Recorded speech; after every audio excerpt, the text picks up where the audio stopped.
जाट का साथ है वो बीजेपी के साथ गया है। बेशक आधार बड़ा हो, वोट शेयर बड़ा हो कांग्रेस का, लेकिन फिर भी जाट का समर्थन बीजेपी को गया है। Over to you Surabhi. शुक्रिया प्रभु सर। क्या ये एक्सपेक्टेड था? क्योंकि जाट का ये समर्थन बीजेपी के लिए कितना फायदेमंद साबित हुआ, इसको लेकर करूं सवाल। उससे पहले हरियाणा चुनाव में कई बड़े नेताओं की मायूसी को लेकर भी खबर जाननी जरूरी है, क्योंकि यहां चौटाला परिवार के सदस्यों को बड़ी हार मिली है। उचाना कला में दुष्यंत चौटाला 6ठे नंबर पर रहे। अभय चौटाला, रणजीत चौटाला भी लगातार पीछे हैं और नारनौंद में बीजेपी के कैप्टन अभिमन्यु भी पीछे हैं।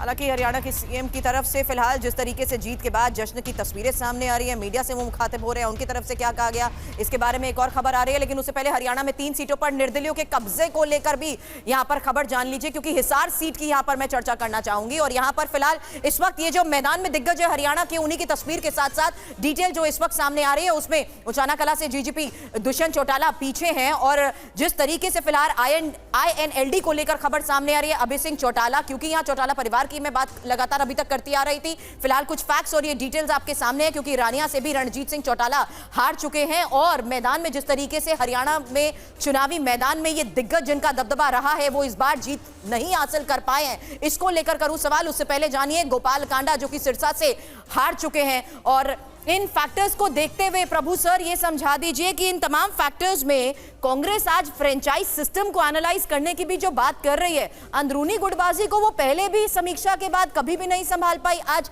वही एक बार फिर से हावी हुई इस स्टेट में भी।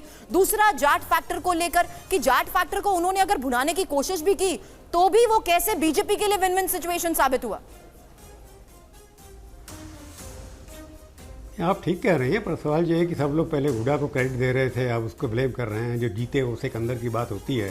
अब भी आप भी देखें, पिछली बार जब हुड्डा को कोई इंचार्ज नहीं दिया था तब भी 31 सीटें जीत करके आई थी कांग्रेस, और इस बार भी लगभग 35-36 के करीब जीत रही है। सवाल ये उठता है कि हुड्डा सबसे बड़ा नेता कांग्रेस के नेता हैं, चाहे उनको आप जाट नेता मान लीजिए, मेरी बात पूरी करने देना। उसके अलावा जो बाकी नेता हैं जो अपने आप को क्लेम करते हैं नेता, वो पार्टी के लिए काम करते हैं या अपने लिए काम करते हैं। हुड्डा कांग्रेस के लिए काम कर रहा है, अपने लिए भी काम कर रहा है, ठीक है, ये बात समझ में आती है।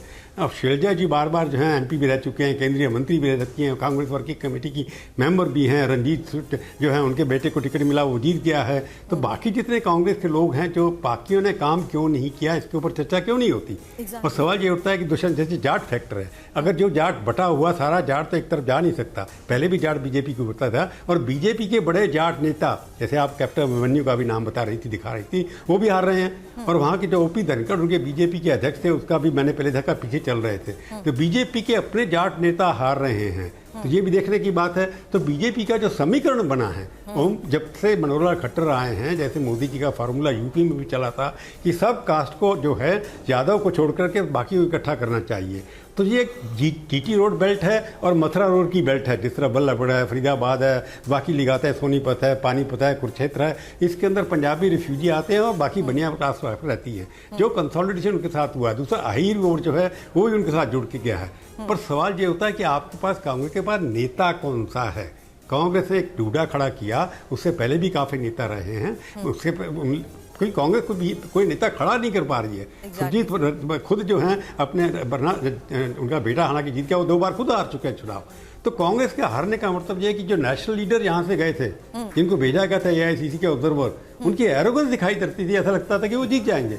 तो हुड्डा साहब में वो एरोगेंस नहीं थी, हालांकि उन्होंने जाट से बाहर निकले नहीं हैं। मैं ये कहूँगा कि कांग्रेस की हाईकमांड यूनिटी इंश्योर करने में फेल हुई है, जबकि बीजेपी हाईकमांड यूनिटी अपने लोगों में कर फैक्शन था। वहाँ पर खट्टर साहब के खिलाफ बहुत लोग थे, अनिल विज भी स्टेटमेंट देते थे, परंतु वहाँ पर बीजेपी के लोगों ने अपने संगठन के अंदर जो झगड़े हो रहे थे उसको दबा दिया है, और पार्टी ने मिलकर के काम किया। वहाँ जो नेता भेजे गए उन्होंने काम किया, और एक किस्म से हरियाणा को अब बीजेपी का गढ़ बना दिया।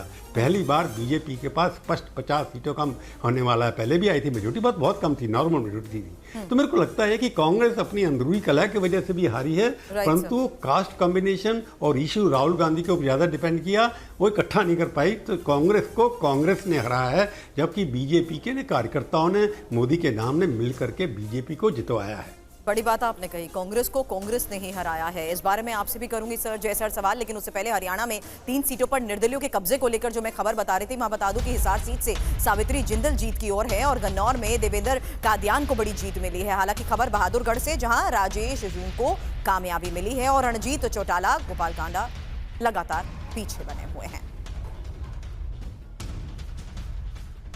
और अब हरियाणा चुनाव के रुझानों पर केजरीवाल की तरफ से क्या कहा गया? किसी भी चुनाव को हल्के में नहीं लेना चाहिए, कभी भी अति आत्मविश्वासी ना हो। आज के चुनाव में सबसे बड़ी सीख यही है, हर चुनाव, हर सीट मुश्किल होती है। पहली चीज तो किसी भी चुनाव को हल्के में नहीं लेना चाहिए, लेकिन आज के चुनाव से सबसे बड़ी सबक यही है कि ओवर कॉन्फिडेंस मत करना कभी भी। किसी भी चुनाव को हल्के में नहीं लेना चाहिए। हर चुनाव कठिन होता है, हर चुनाव में हर सीट कठिन होती है, मेहनत करनी है। और जीत के बाद विनेश फोगाट का रोड शो, आपको दिखाते हैं तस्वीरें। जुलाना सीट से चुनाव विनेश फोगाट जीत चुके हैं और सच्चाई और संघर्ष की इसे जीत बता रहे हैं। जुलाना के विकास का काम करेंगे, ये बात भी विनेश फोगाट की तरफ से कही गई। उस महिला की, हर उस लड़की की जीत है जो संघर्ष के रास्ते को चुनती है हमेशा, और देशवासी हमेशा साथ देते हैं संघर्ष का, सच्चाई का। तो अच्छा लग रहा है कि लोगों ने संघर्ष की और सच्चाई की जीत करवाई है। आने वाले 5 साल जो जुलाना विधानसभा ने मौका दिया अपनी इस बेटी को, उनके सपनों के ऊपर हम मेहनत करने का पूरा प्रयास करेंगे। लोगों ने मुद्दों के ऊपर ही वोट दिया है, ना हमने जाति धर्म के ऊपर हमने वोट मांगा, ना हमने कास्टिज्म पे मांगा है। लोगों ने उम्मीद करके वोट दिया है, वो बदलाव चाहते हैं, वो जुलाना का विकास चाहते हैं, तो हम उसके लिए काम करेंगे हमेशा।